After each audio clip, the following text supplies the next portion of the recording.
webinar, 5 Simple Solutions to Boost Your Online Presence, brought to you by Main Street Hub and YP Marketing Solutions. My name is Julie Newmark. I'm the Senior Manager of Content Marketing for YP Marketing Solutions. And first of all, I just want to thank you all for taking the time out of your very busy days to join us to learn some simple ways that you can make a difference in your overall online presence. Wanted to let you all know we will be hosting a live Q&A just following the webinar. And if you look over to the right of your screen, you should see a Q&A box. You can feel free to submit your questions in real time throughout the course of the webinar and as they come to you, and we will address them live with our experts afterwards. So speaking of our experts, let's get right to introducing them. From Main Street Hub, we have Emma Vaughn, who heads up local outreach and conducts educational workshops for small businesses, both live and YP Marketing Solutions. We have Jeff Weisman, Vice President of Customer Acquisitions and Retention. Jeff has worn a lot of hats in the local business community himself at one point. And on a quick personal note, I just want to say I have had the pleasure of seeing both of them speak live, and you all are in for a treat. So today, let's talk about what we're going to cover. We are going to look at some simple steps towards boosting your business online, their online presence through business profiles, customer social media, mobile-friendly websites, and video content. So just one final note here. If you do like some of the stuff that you're hearing and you want to share it, please feel free to tweet, post, share at Main Street Hub. You can see that there at the bottom. And at YP Marketing Solutions. And of course, don't forget the hashtag Boost Presence. So without further ado, let's kick this off. I give this over to Emma.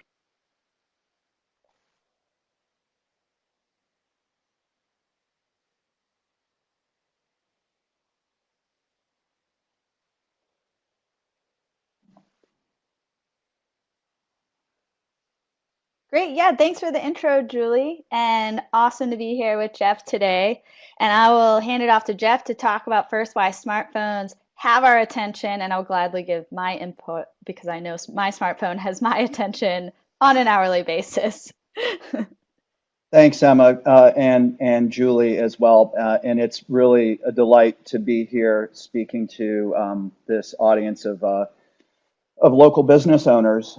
So what I'd like to be able to do, and I think Emma will largely do the same thing, is we keep this conversational, and I like to contrast or tell the story from both sides, which is what's happening with the consumer today, and where is the local business? Where are they sort of relative to consumer behavior? And then what are the practical things that you can do to close the gaps that we'll sort of talk about that most small businesses have today. So you're really not alone if you sit back and you're looking at the content here and you realize that you may have a problem, because there are a lot of businesses that do, and there are really practical solutions. So we keep this, we'll keep this very pragmatic for you. So the first thing is, as Emma mentioned, smartphones absolutely, as consumers, all of us really have our attention today. And it has forever changed consumer behavior. We are habitual with our phones. We check them on average 150 times a day. And what's shown on this slide here is just sort of a day in the life of an average human being interacting with their mobile device. In fact, I would bet that of all the participants on the phone since we started approximately 4 minutes ago, many of you checked your phone at least once. So that's just the thing that happens today. And we're going to throw some interesting statistics at you later around the specifics of that consumer behavior, and again, what you can do about it as a business owner. So we'll go on to the next point here.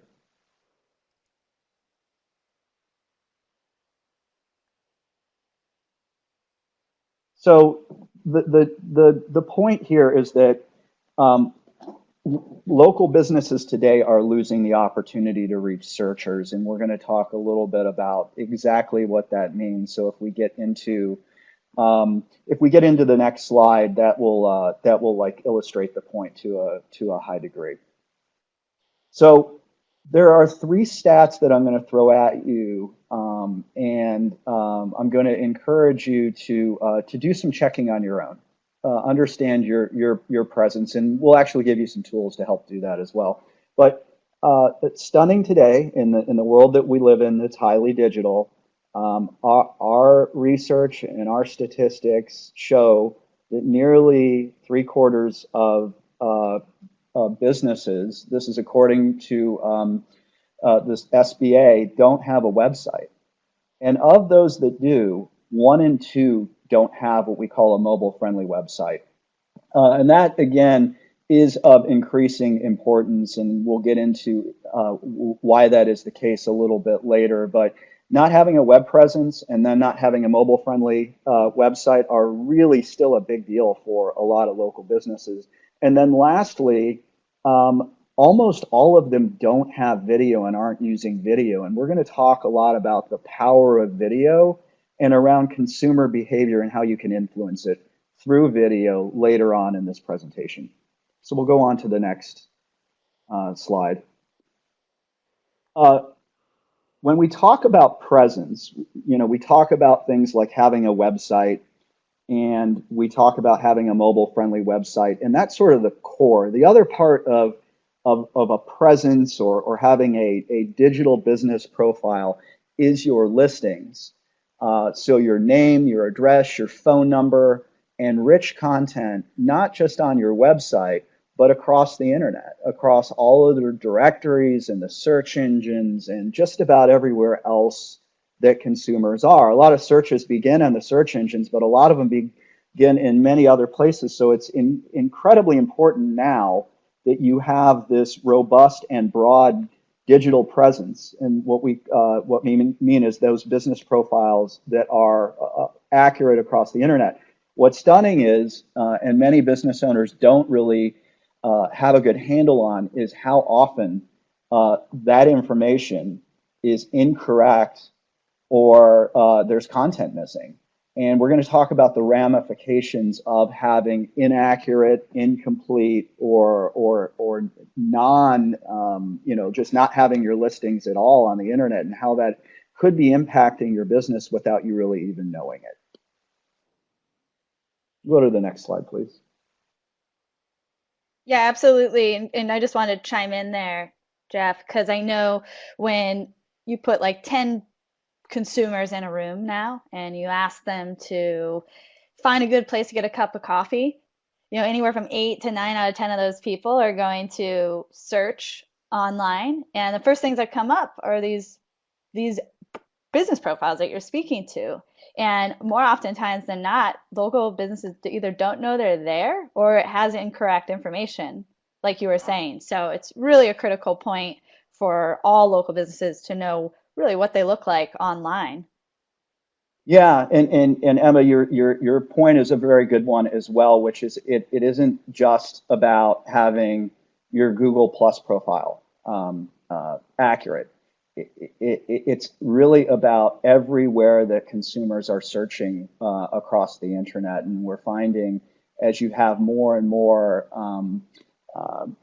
places where your content can be found, it's sort of distributing the searches that we see on the internet today. So that's an excellent point, Emma. And further to your point, what happens when that information is not accurate is consumers really lose trust. Not only do they go to your competitors, but they also lose trust in your brand. So 73% say that they lose trust in a local business. Many, about 2/3 lose trust if they get lost driving because you've given them inaccurate, like physical address contact information. And again, a majority of them find it important for a business to have a store address and a phone number in their ads. It's almost like a badge of authenticity or credibility, as well as a call button. So the listing information Emma, is really let's get your name, address, and phone number propagated across the entire internet accurately, and then let's make sure that you have the right kind of content depending on your business and the consumers that it serves. So I don't know if that certainly is what we found in our research, Emma. I don't know if you have anything that that you would add to that, but that certainly seems to be a pretty ubiquitous Yeah, absolutely. sentiment. Similar with all the good points you're making about business profiles, we've found too that's just as important with your social media presence. So a lot of the time when we first speak to local businesses, they they think they don't have a Facebook page. We saw this a lot about 4 years ago, or they thought they weren't on Foursquare, but in reality, they were on there because their customers created a page. So that is also a business profile, in our opinion. So from your Yelp to your Google to your Facebook, these listings are all what consumers are looking at and then sizing you up. So whether they're going to do business with you, trust you as a business, just like what Jeff, you were saying about the online profiles.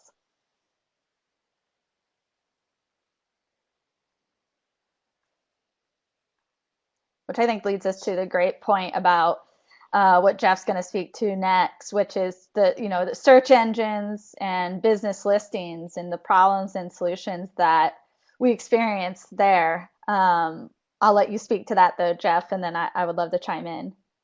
Yeah, so it's a like I said, it's a pretty ubiquitous problem um, in that about 43% or nearly half of businesses really have this inaccurate and incomplete information, and that absolutely impacts what's called their search engine optimization or their page rank on places like Google. So that inaccurate or incomplete information is considered by the search engines and how they rank your business. And that means that you can actually be losing customers. They're not finding you in the search engines because you're being penalized. Further, if you're spending money on search engine marketing, and many businesses do because it's a great way to find prospects or customers that are ready to buy, and you have inaccurate and incomplete listings that is hurting your SEO rank, you're probably spending more money on search engine marketing than you should because something called your quality score gets hurt. So what's happening today, what we're sort of painting a picture of is a delicate ecosystem has actually been created. So if you've got a challenge in one part of your digital marketing portfolio or your strategy, it can start to impact other pieces of it. In other words, there are unintended consequences. So there's things you can do about that. Emma, as an example, one of the things, a tool that YP has on our website is a presence scan. So you can literally put your business information into a form on the site, and it will go out and scan that business and return to you, the user, where that business is listed on the internet and whether or not the listings are accurate or inaccurate. And then there's a remedy for that. There are lots of platforms out there that do presence and listing management. They're do-it-yourself platforms, so you essentially can input your correct business information and propagate that out to the internet and keep it accurate for as long as you subscribe to the service. So it's a very, very good way for you to stay on top of your digital presence. Emma, what do you think of like how that has evolved as a problem, but also the solution sets that are out there today? I think it's great for the purpose of checking how you look online. As for like, is your information accurate? But it's something you can't just check it and forget it. You really have to keep an eye on these profiles pretty consistently. I know that reminds me of when Jeff, you and I were in Detroit speaking at the LSA boot camp. And I know you spoke to that and Google spoke to that. I mean, this is something that you just really need to be keeping an eye on your business listings because they're always evolving.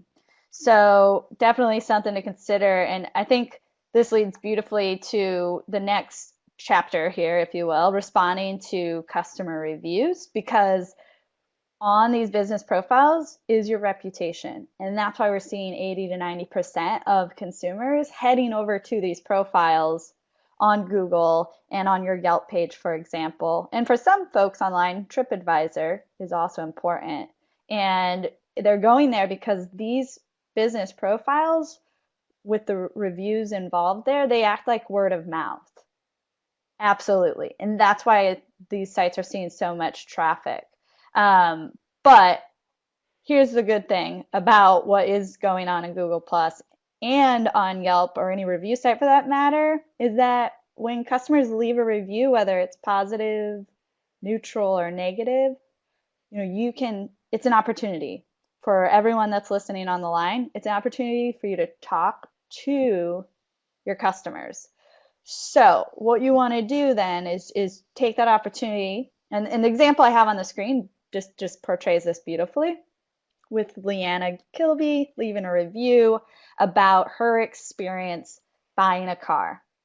And what I love about this is that the business not only clearly read what their customer said, which you should always read your reviews so you know what's going on, maybe some things you could improve upon. But what I also love is there's a conversation initiated here.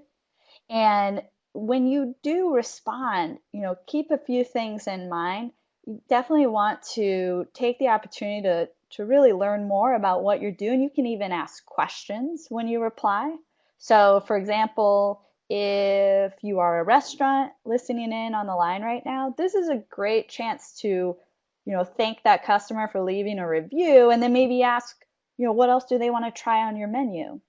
If you are an auto shop on the line listening right now, an idea you could have is when you reply, again, thanking them, complimenting something they wrote about in their customer review, you could also ask about, what work they're hoping to have done on their car next. And so it's really conversational, just like this webinar is. And review sites are just a great way for reputation management and, my favorite, relationship building. So another general rule of thumb before I show another visual example here is when you're responding to reviews, and I get asked about this all the time because I do a lot of live workshops. So I'm meeting business owners and they attend for free and they get a ton of education. What I love about it is, they ask, should I review? And then also, what do I say?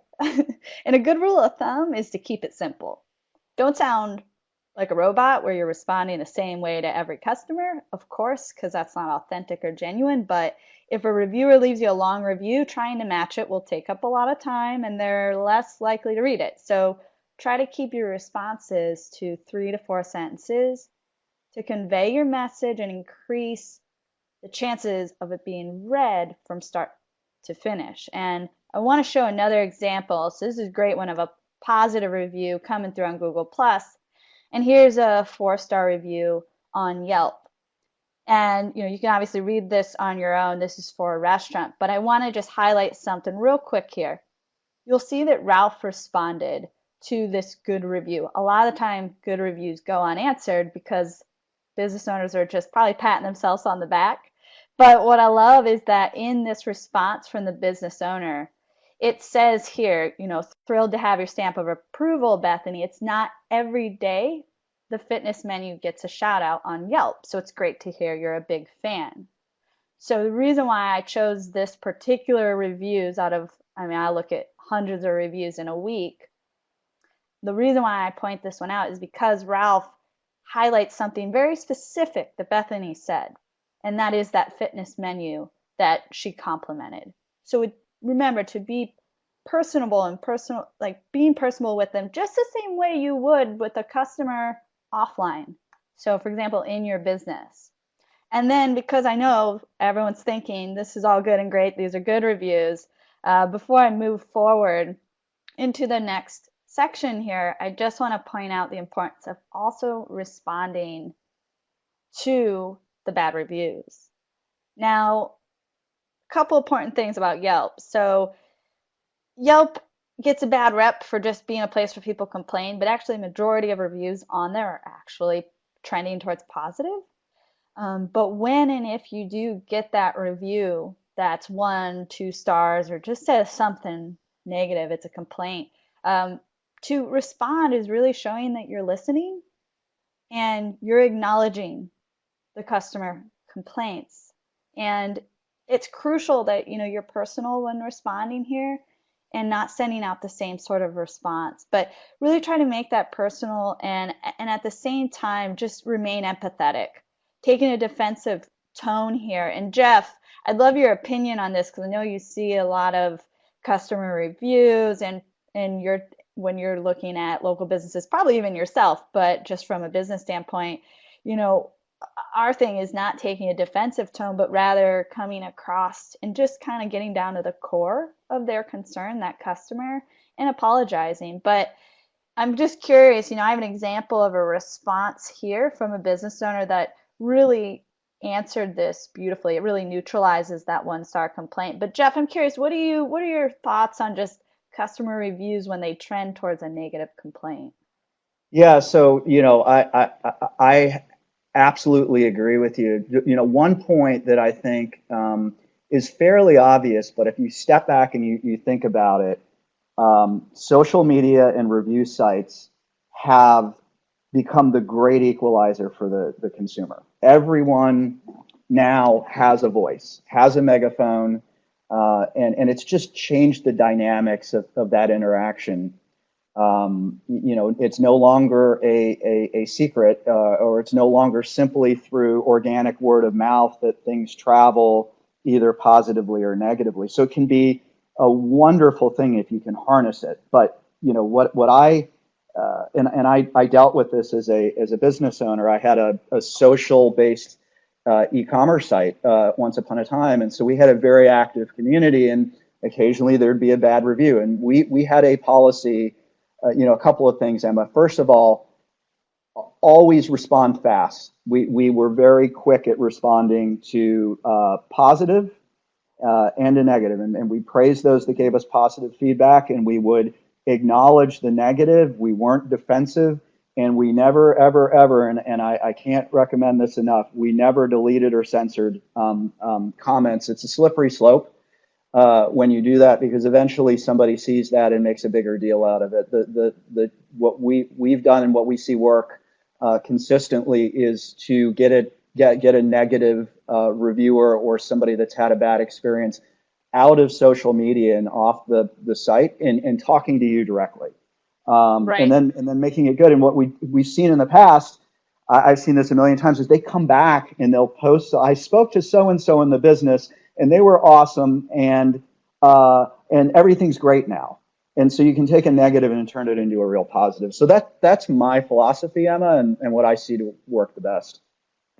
Yeah, absolutely. Yeah, thanks for sharing too. And this again transitions really well into the social media portion of this webinar because, you're not just getting word of mouth spread about you on business profiles and review sites, but you're also getting word of mouth spread about you, good and bad, on social media. And, I know a lot of my friends, they review on Facebook, and so this is another important place to just not only be careful about your reputation, but what I want to focus on here is more about the content that you're posting. So with that being said, again, these presentations are built for you guys. So I'd love your feedback if there's more you want to hear about social media afterwards. But one thing that is always asked in my workshops when I'm traveling around the US doing these is, how do I post in a way that gets people talking? It's like crickets out there. And I know that it's very difficult. It's no secret. Facebook has definitely turned more pay to play, but there is still organic word of mouth out there. And you can absolutely get engagement. Like the post that I shared here, I love this. I'm not a huge Mustang fan. I like the older versions better, but this post from Dallas Mustang, Whip Crush Wednesday. Whip Crush Wednesday is a really good, trendy play off of Woman Crush Wednesday, so WCW. You'll see that online. And they just did not only a cool just play off words, but they also have a good visual photo here of one of their cars. Now, photos, absolutely utilize them because they increase engagement on your posts. But overall, just kind of backing up a little bit about social media, when a new customer walks into your business, obviously you guys are going to take great care of them while they're there. I mean, whether you're a dentist, an auto mechanic, you own a spa or salon, you name it, you guys take great care of your customers. Now, the customer eventually leaves. And unless you follow them home, which don't, because that would be creepy, it can be hard to it can be hard to keep in touch with them. But thanks to social media, we have this beautiful two-way conversation that can continue. And a great brand doesn't let the customer's journey stop at their business. It continues. So with Facebook, you really need to create the opportunity for your customers to take your brand with them. And that's by connecting online through platforms like Facebook and Twitter. And once you connect with that happy customer on Facebook and they become, your fan, you empower them to promote your brand. I mean, talk about the best kind of word of mouth. It's not advertising. It's your happy customers saying great things about you, just like what we saw on the review sites a little bit ago. And with Facebook, you're empowering them to promote you, and they're doing it in front of their network of friends and family, and they do it by checking in or clicking like or commenting. So for this post here that I shared, 60 people liked it. I mean, on average, a Facebook user has over 360 plus friends. So you get 60 people to react to this post. That's domino effect for y'all, and it's major word of mouth, and it's positive word of mouth for your brand. And it psychologically goes into their brain as a referral. Now, I could nerd out all day about psychology and social media. I did my master's thesis on it. It's fascinating. So take my word from the many research papers I have read and written. There is a psychological referral that happens when something so simple as sharing a post on Facebook occurs or someone checks in. And with just another example, because these are always conversation worthy and super fun to talk about.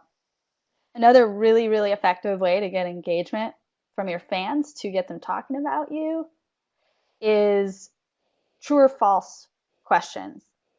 So this is just one I read, and I literally took a screenshot to share with you guys today because I thought it was brilliant. It's a bed and breakfast. They ask true or false. You've already started planning for next year's summer vacation. So I personally, and Jeff, let me know if you feel the same way, but when I read this, I instantly wanted to respond because, go ahead.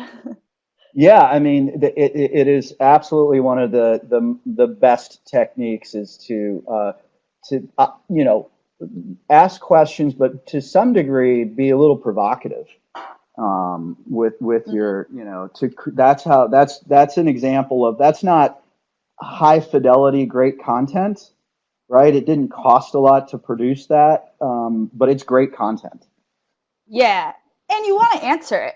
And if you're not a bed and breakfast on the line, which a lot of you probably aren't, that's okay. Just take this and think outside the box. I've seen, an eye doctor do a really great true or false question, and it was something educational about taking care of your eyes so you visit them less, which everyone wants that.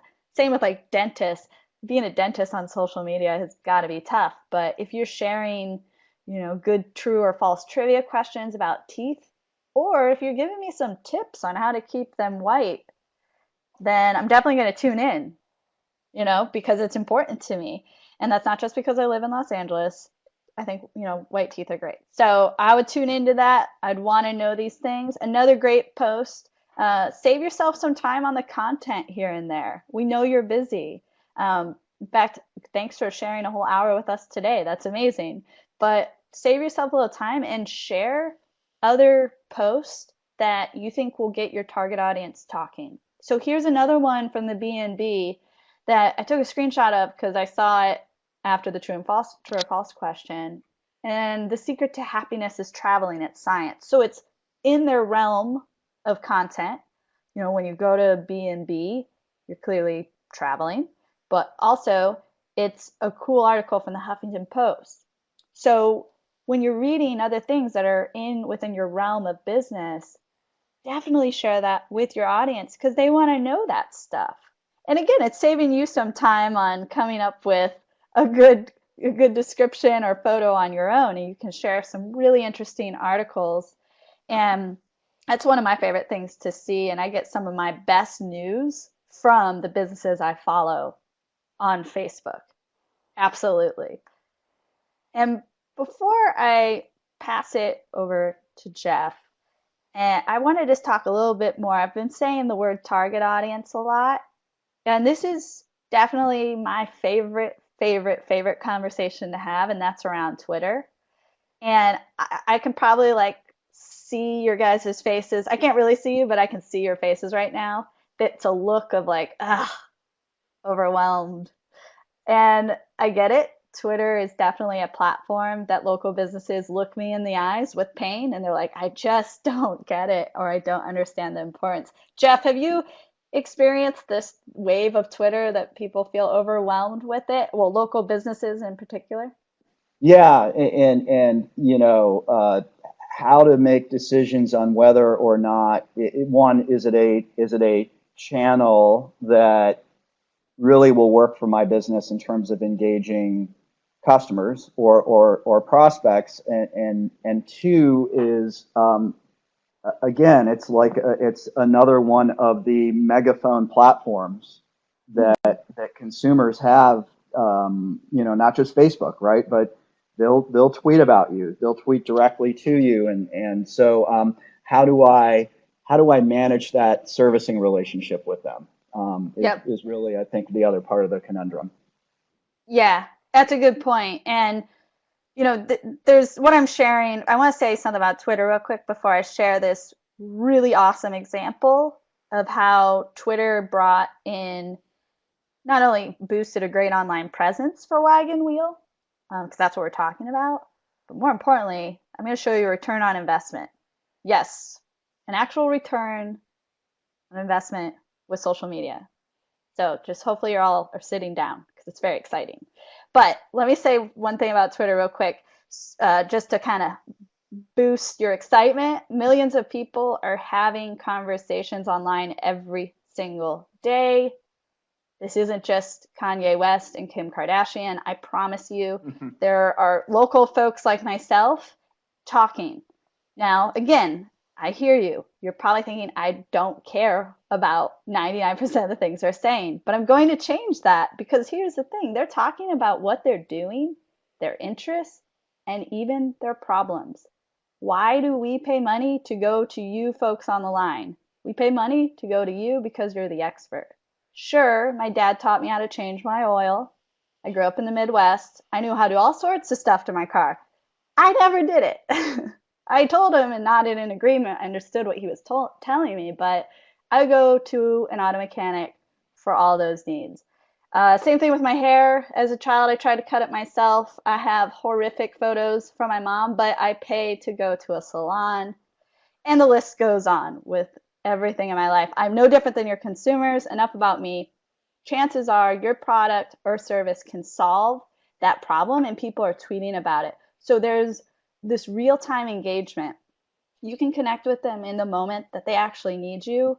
Whereas a lot of the time when businesses approach consumers, it's not in the moment they actually need that product or looking for that service. It's just not. So what better time than to be proactive and reach out and start a conversation with one of these active users? And it's a great place to get your brand into more conversations, and you'll be able to find new customers in your own backyard, whether you're small town or in Los Angeles like myself, and you can really start to create an online community. So without further ado, I just want to take you through this. I'm sure you've read what Stephanie and Wagon Wheel are discussing here, but in case you haven't, basically Stephanie is just talking about getting some butternut squash or two for the season. I thought this post was fitting because it's the fall. And Wagon Wheel chimes in. Just conversational, like Jeff and I here. They're looking great. First year growing butternut squash. So notice the question. Can't ask enough questions to your audience. People love to talk about themselves. And she says, yes and no, have had trouble pollinating in the past. So excited. So Wagon Wheel goes, how exciting. What are you going to do with them when they're ready? Now, some of you, because I know you're skeptical, you might think the conversation stopped there. You're like, Stephanie does not have time for this. Well, fortunately, with Twitter, you can only type so much. These conversations are quick. So check this out. Sure enough, she responds. She's hoping to use them at Thanksgiving, maybe a pie. I hope Stephanie calls me because I love pie. And Wagon Wheel says, we'll cross our fingers, keep us in mind. So not pushy, not aggressive, but keep us in mind if you need any garden supplies. And the next thing they write is tweet us when you stop by. We'd love to hear what you think. So that's a really important tip when you're tweeting with your local potential customers. Make sure you close that gap by asking them to promote you once they come in.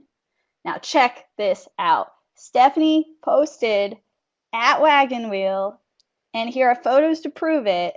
And she says herself, I made a trip over to the Wagon Wheel farm stand today. Lots of fall plants and goodies. How cool is that? Twitter is great for the real-time engagement. If you're not convinced, there are plenty more examples that we'd be happy to share. And there's a free assessment offer we're giving for everyone who's on the line, because we know your time is valuable. And we'll be happy to walk you through your own pages. So there's a link there that y'all can click on. And if for any reason you don't get to it, I'll be emailing it out later. But super exciting stuff with Twitter. And now I will pass it back over to Jeff to talk about mobile-friendly websites and their importance. Thanks, Emma. Yeah, so some really, really good stuff around social media. And we talked earlier about a mobile-friendly website. And one of the hopefully the epiphanies or points that was made earlier where you're like, is that 1 in 2 of you don't have a mobile-friendly website today. And so, we're going to talk about the implications of that and what you can do to fix it. It's really interesting though, and I've talked to a lot of business owners, and there isn't even I think a full grasp in the marketplace of what a mobile-friendly website really is. So it's not that complex. We're going to show you an example of one in just a couple of minutes. But you can do something as simple as if you have an iPhone or any other kind of smartphone, type in the URL for your business into it, and look at how your site is rendered on that device. If you have to move it around and manipulate the content or drag so that you can read, that probably is a good indicator that your site isn't mobile friendly. So we'll get into, again, some of the stats. Like I said earlier, 1 in 2 don't have that mobile-friendly website. And here's the other part we talked about up front is, why is it important? It's important because of the consumer behavior. And there's two things. There's the consumer behavior, and it's how the digital ecosystem is responding to it. So the middle stat here, the middle circle, 88%. This is 88% of all near me searches are done on a mobile device. So that literally means, I'll give you guys a concrete example. I happen to be on the road today. I'm not in my hometown. I'm actually in New Orleans, Louisiana, and I want to get a workout in after work. And so I typed into my iPhone, gyms near me. So literally the words near me on a mobile device, a search like that is going to find all of and Google and all the search engines are smart enough, because your mobile device has location services to serve up results that are within a certain radius. And you'll even see those results today if you've got location services turned on to your phone, and it will say it's 0.4 miles away. It's 0.2 miles away. So that's what's happening. Consumers are using their mobile device. They're looking for businesses or some kind of solution that's right around them. They're literally typing that, and almost all of these near me searches are happening on a mobile device, and it's increasing significantly. So Google published a stat back in March that said it's up 146%. The last time they had published a stat around near me searches, they had said it was up 2 times. So every time we turn around and look at the data says that it's just going up and up and up. And so that's the consumer behavior. Like I said, the ecosystem or the power brokers, like the Googles of the world, are responding to consumer behavior. So they look at this data, and then they make decisions about a business and where they rank in the search engines as a result of that. So again, I mentioned earlier, if you don't have a mobile-friendly website, you're likely being penalized by Google because they want to give that consumer a good experience. If Google is as an example, listing businesses that don't have a mobile-friendly website above those that have a mobile-friendly website, eventually their traffic is going to dwindle, and perhaps that goes to a competitor of theirs. So all they're doing is facilitating the customer experience in responding to consumer behavior. So hopefully this gives you a really strong sense of why mobile is so important. It's important because of the behavior of the consumer. It's important because of how the industry is really responding to that. Emma, curious to know if you are hearing and seeing the same things, because I think where this is going is inevitably down this path of, you're not mobile friendly, your business is really going to take a hit. Oh, yeah, absolutely. And it's amazing, again, how little a lot of the local businesses know about this. So it's definitely one of my jobs is to get out there on the floor and travel and let people know what's up, because this is important. It really is. And that's why one of the reasons I know for our customers, we manage social media and their online reputation for them. And another thing we do is mobile optimized websites, because it's one of those things that, social media, you can teach best practices, reputation management, you teach best practices. But when it comes to being mobile friendly, unless you're tech savvy, it's something that you can't really do on your own. So it is something you need help with. And it is crucial because, if you're worried about being chosen versus your competition, really what you should be worrying about before even being considered is being found. And it just decreases your chances of being found when someone's searching on the go. And the smartphone is not slowing down. I mean, we just saw the new iPhone drop, which I'm contemplating about getting every day. Will I do it? But we are using those devices, whether we're asking Siri, which sends us to your Google page, or we're doing a quick search, and your business is going to just be collecting dust online if it's not in this mobile friendly world. Yep, absolutely.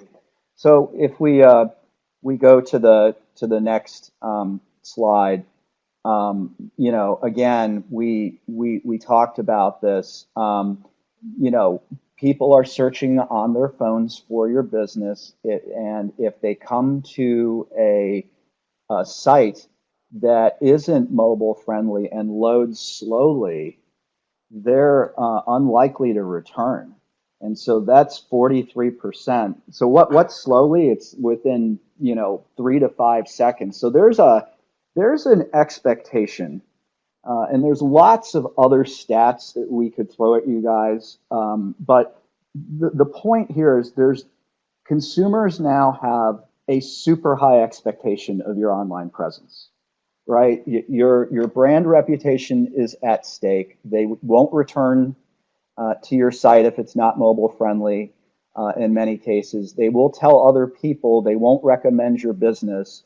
Again, there's a myriad of stats, but every time I look at it, it really just says that the expectation or the bar is set pretty high now for you as a business owner around having that strong digital presence. Mm-hmm. And we'll go on to the next slide. And this is just a great example of what I had said earlier. 60% of consumers will leave and never return if your site doesn't load quickly. In other words, it's not responsive.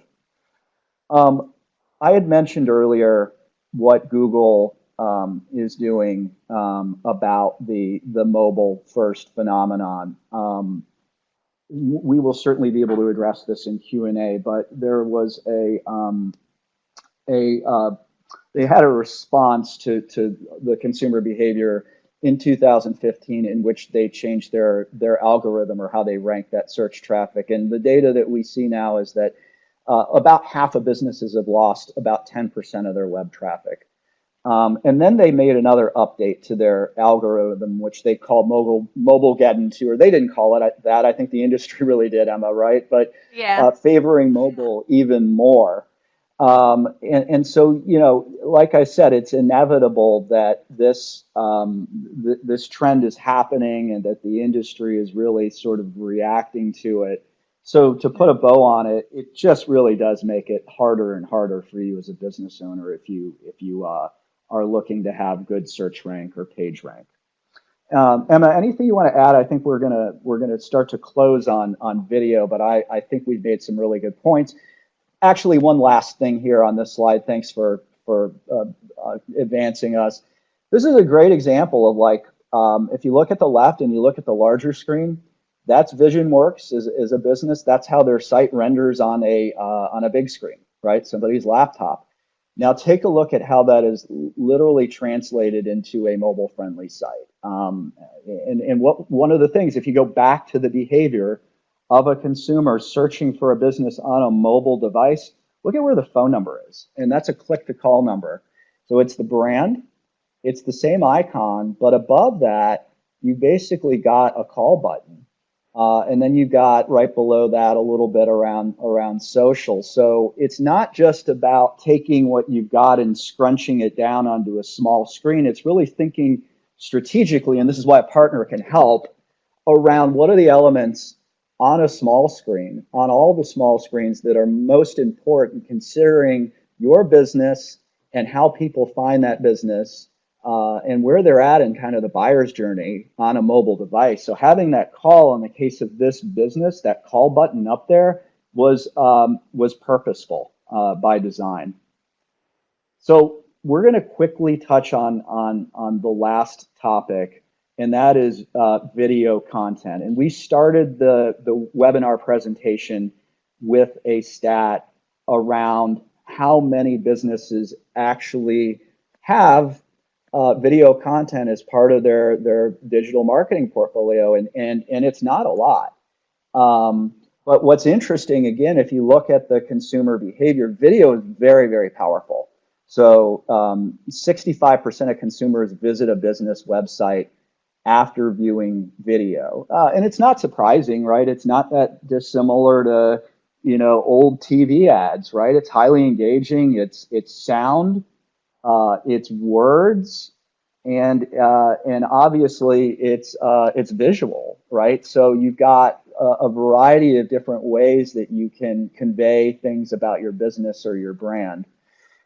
And again, some interesting consumer stats, Emma. 48% are more likely to buy from companies whose mobile sites or apps provide instructional video content. I believe and it. yet, yeah, 81% don't have embedded video on their site. So, you know, that's a huge contrast. You've got like lots of people basically saying, if I have some kind of video that demonstrates your brand, your product, your service on your site, I'm going to buy from you. And most business owners don't have it. The other thing that I get this question a lot is, does the video have to be high fidelity? Emma, I'd be curious to know what your thought is around this. But my experience today, and you see this, I think, a lot in social too, Emma, is more authentic video actually connects with the consumer audience more so than something that is slickly produced and very, very expensive. So I think, you know, with mobile devices carrying better and better video technology hardware on them, and just consumers wanting more authentic content, I don't think video has to be expensive. Do you? No, I think just having that iPhone out, whether you're using something a consumer took or you're doing it yourself in your own business, some short, quick video clips that are pretty raw are great. And you can really have a lot of fun with it too. I mean, all types of businesses can have a ton of fun with this. And it's one of my favorite things to see on the consumer end because I feel like I'm already in the business. And that's one thing when I think about why so many people are reading reviews before they spend money with a local business and why so many people look at your social media before they spend money. They want to get a sense of what their experience is going to be like. And so to have that video, they can really get a sample. And so I wouldn't overthink it. Just have fun with it and be sure to incorporate it in your marketing strategy. Yeah, so a couple of quick points, and then we'll get into the Q&A, Emma and Julia. So, Julie, the video is really the future of marketing. So the prediction is that about 3/4 of all internet traffic next year will be video. That's like stunning to me. I sometimes look at that stat and I'm like, wow. Consumers love it, as I said earlier. Here's a really interesting piece of evidence. If you're doing email marketing and you put video in a subject line, studies show you're going to see a pretty significant lift in your open rates on your emails. Now you got to be able to like deliver on that, right? So just putting Yeah. video on the subject line and not having it is not a good idea. Not recommending that, but it is another point to reinforce how important it is. And then having it, let's say again, you're doing an email and that email has a link to video content, your click-through rates are going way, way up.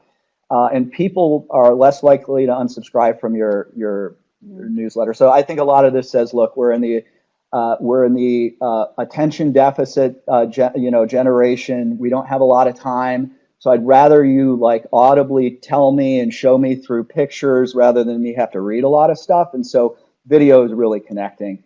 Um, Very quickly, we're seeing views per day on video on platforms like Facebook go from 4 billion to 8 billion. It's staggering the growth right now, and the advertising dollars that are really going into it. And then the last point here that I wanted to make is around. I'm just waiting for this slide to build. Sorry, folks. Is around the various social platforms that are out there, and Emma, you can speak to that. They are progressively and aggressively attacking the video marketplace. Obviously, YouTube is all about video content, but Facebook has Facebook Live. You're seeing people on Facebook spending 3 times longer watching live video. And they'll watch without sound sometimes, so I think that's interesting. YouTube is seeing session length now at 40 minutes, which is stunning. And then Facebook, just bought Instagram, and Instagram recently introduced something called Instagram Moments, which are a little bit more like Vine than anything else, but they're just quick videos available for a short period of time. So almost all the social media platforms right now are really thinking video. And again, it's important not just to have you on your social media, but also on your website. It is such an instrumental tool in your success today. And we at YP really think it's important to succeeding in the marketplace with a website. Emma, anything you want to add? No, but I'm really curious to hear from our attendees on if they are using this yet and what they've seen to be successful or any questions they have, just because I feel like a lot of questions come up around the video content as well as adding photos. So I'm eager to check out those questions. Okay, good. And I forgot a little bit of the build here. It looks like I missed my Facebook Live logo. But yeah, Emma, to your point, this sort of brings us to the end of the presentation and into our Q&A section. Woohoo! Awesome. So Julie, do you want to specifically send any questions my way or Jeff's way, or would you like us to just tackle some? Yeah, let's see if my sound is working. Hello, everybody. I don't know if you can hear me. I'm going to try to facilitate some Q&A for Jeff and Emma to answer.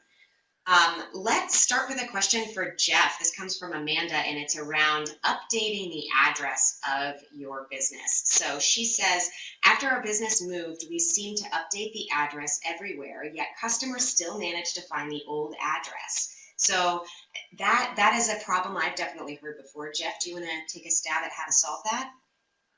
Yeah, Amanda, it's a great question, and this just really gets back to the challenge with business listings on the internet. And I'll try to keep this as straightforward as possible, but there's so many places that information sits, and there are a lot of people out there in the data ecosystem that will actually pick up your information that you created somewhere and give it to somebody else. And in the process of giving it to somebody else, it gets manipulated or changed in some way. And so what we see happening because of this ecosystem, and because you would have to go to, let's say there's 65 places across the internet where your listing information could live, your name, your address, your phone number, all that stuff.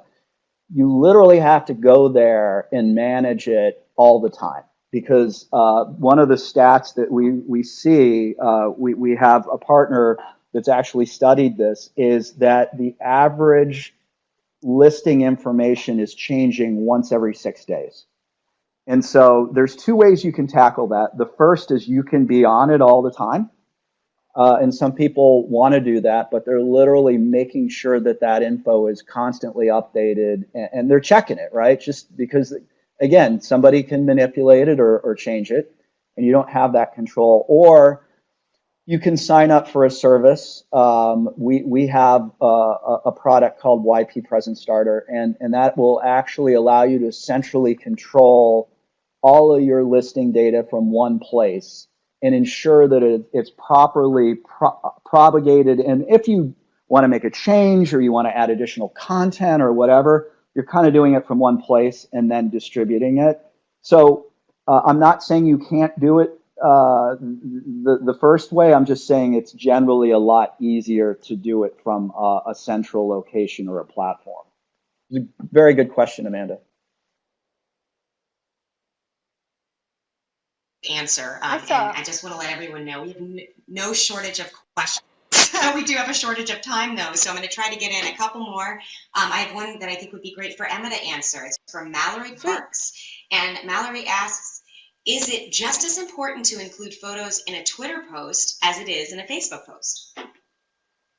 Yeah, so there's definitely some cool ways you can incorporate photos. I think that it is important to definitely mix it up when it comes to how you're posting on Facebook and Twitter. So just an overall rule of thumb, you can absolutely share the same posts that you have on Facebook to Twitter to save you some time, because often there's a different audience on both platforms. But also when you're just doing a tweet that's different than a Facebook post, I think that it is great to really focus on the content there, and make sure that it's short, witty, conversational, or call to action post. It's really also watching how your posts do. So not just assuming, hey, these posts I'm doing are working great, but to look at the cool insights that each platform gives you. So you can really see, was this time of day more favorable, or should I start tweeting in the evening to reach my audience? So I really can't stress enough. I could probably do a whole webinar on Twitter, but to include your video or content or photos, just make sure you're mixing it up and you're doing it 3 to 5 times a week. That's really like a great place to start. But if you have any other questions about that, I'll be sending out a free assessment offer where you can actually talk to one of our Twitter experts one-on-one for free and really grill them with questions about posting for Twitter and Facebook.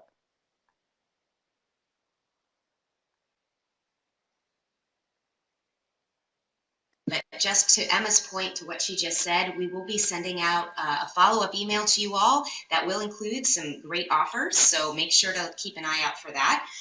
Okay, last question from Ali Seligman. I think this can go out to Jeff and Emma. I have recently taken over managing our online reviews. We have some old negative reviews on Yelp, and I'm curious if it makes sense to go back to those and respond, or should I just work on moving forward? Yes, Emma, why so don't you Jeff, take that you one? want me to take Yeah, that one? please. Okay, sure. Hmm. Yeah. So this is a great question. It's asked a lot, and what we found, and this is again comes from our experience of managing thousands of Yelp and Google pages for 6 years. Absolutely, uh, it's important to respond to even the old reviews. And if you have a ton of reviews, I would definitely just choose maybe 5 of the most significant ones that really are like your best opportunity to respond and start a conversation. But it's never too late. It's better late than never to respond. And the reason why is because consumers will look at reviews and they have filters for how they look at them. So they might not just be looking at the most recent review. They might be looking at other filters that bring up older reviews. They might go straight to your positive or straight to your negative. So to really win over a potential new customer, because maybe that person who wrote the negative one will never come back, think about the 99%. And what I mean by that is when it comes to Yelp, 1% of people are writing reviews, the rest are actually just reading them. So you can really win over a new potential customer with a great, polite response, even to those outdated reviews. Jeff, did you want to add anything to that? I agree completely. I don't think that it's ever too late. I think it's time well invested, and it actually demonstrates, that you really care, right? Even if it's the review, your response to the review is dated, sometime later. It's like, wow, you know what? They really do care about customer feedback, and so I think you're right. Thanks, Jeff. Well, I take great. your support. I just want to say we are a little bit over time, in fact, but thank you all so much for joining. And thank you to everybody who asked questions. We're going to do our best to address each and every one of those and get back to you via email. But in the meantime, we've got this last slide. If you want more information from Main Street Hub, there's the website, and also for YP Marketing Solutions. Thanks again for joining us, and thank you to Jeff and Emma for your wonderful, informative presentations. Have a great day, everybody. Thanks, everybody. Have a Thank good you. day. Thanks, Jeff. Thanks, Julie. Thank you both. All right, Bye now. cheers. Bye.